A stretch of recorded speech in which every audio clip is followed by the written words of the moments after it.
சைனாவுல திடீர்னு international ஏர்போர்ட்டை alien வந்துருச்சுன்னு மூடிட்டாங்க. அவங்க அன்னைக்கு வானத்துல பார்த்த ஏதோ ஒரு வித்தியாசமான பொருளை பார்த்து அது ஏலியன் நம்பி ஏர்போர்ட்டை மூடிட்டாங்க. பல நாள் அது ஏலியன் வேற மக்கள்லாம் நம்பிக்கிட்டு வேற இருந்தாங்க. பொதுவா த்ரில்லர் படங்கள்ல ஏலியன்ல வந்து பூமி அட்டாக் பண்ற மாதிரி வீடியோலாம் நிறைய இருக்கும். அதுவும் அது யாரு கண்ணுக்கும் தெரியாத மாதிரி வந்துட்டு போற மாதிரி இருக்கும்.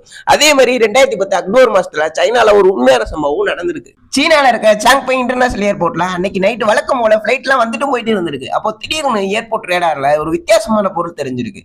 அது ஏர்போர்ட் ரொம்ப பக்கத்துலயும் வானத்துல ஒரே இடத்துலயே இருந்திருக்கு. வெறும் ரேடார்ல மட்டும் இல்ல, அங்க வேலை பார்க்குற எல்லாரும் கண்ணாலே பார்த்திருக்காங்க. வானத்துல ஒரு பெரிய வட்டவடிவ வெளிச்சமும் வித்தியாசமான கலர்ல மின்னிக்கிட்டு இருந்திருக்கு. அதை பார்த்த உடனே தெரிஞ்சிச்சு அது ஏரோப்ளேன் ஹெலிகாப்டர்லாம் கிடையாது, அது ஒரு வித்தியாசமான பொருள். உடனே அலர்ட்டான அதிகாரிகளாம் பாதுகாப்பு காரணத்துக்காண்டி ஏர்போர்ட்டுக்கு வர வேண்டிய எல்லா பிளைட்டையும் வேற பக்கம் திருப்பி விட்டாங்க. புறப்படுறதையான எல்லா பிளைட்டையும் கேன்சல் பண்ணி ஏர்போர்ட்டையும் 1 மணி நேரத்துக்கு மேல மூடி வச்சுட்டாங்க. ஒட்டுமொத்த உலக மீடியாவும் சைனால ஏலியன் வந்துச்சுங்கிற நியூஸை கட்டுத்தையே பரப்புறாங்க. மக்கள் எல்லாரும் பயத்திலையும் ஆச்சரியத்திலையும் இருந்தாங்க. திடீர்னு சீன ராணுவம் உள்ள வருது. தீவிர விசாரணைக்கு அப்புறம் சீன அதிகாரிகள் ஒரு அதிகாரப்பூர்வ விளக்கத்தையும் கொடுக்குறாங்க. ஆனா அந்த விளக்கம் யாருக்குமே திருப்தியாவும் இல்ல. அப்படி அந்த அரசாங்கம் என்ன சொன்னாங்க தெரியுமா?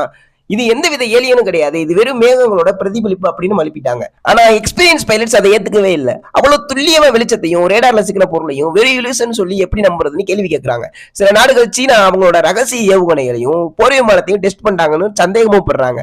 அரசாங்கம் என்னதான் மூடி மறைச்சாலும் அன்னைக்கு வானத்துல தோணுது என்னன்னு இன்னைக்கு வரைக்கும் யாராலையும் கண்டுபிடிக்கவும் முடியல, நிரூபிக்கவும் முடியல. அறிவியல் உலகத்துல இது ஒரு சாதாரண நிகழ்வா இருந்தாலும் ஆராய்ச்சியாளர்கள் இது ஏலியன் வந்திருப்பான முக்கியமான ஆதாரமாவே பாக்குறாங்க. 2010 அக்டோபர்ல நடந்த மர்ம இரவுல இன்னைக்கு வரைக்கும் தீர்க்கப்படாத விசித்திர பக்கமாவே இருக்கு. நீங்க என்ன நினைக்கிறீங்க? அது வெறும் மேக கூட்டம் நினைக்கிறீங்களா, இல்ல அது ஏலியன் தான் வந்துட்டு போச்சுன்னு நினைக்கிறீங்களா? கமெண்ட்ல சொல்லிட்டு போயிருங்க. இந்த மாதிரி பல இன்ட்ரெஸ்டிங்கான மர்மமான தகவல்களை பாக்குறதுக்கு நம்ம வீடியோவை சப்ஸ்கிரைப் பண்ணி வீடியோ லைக்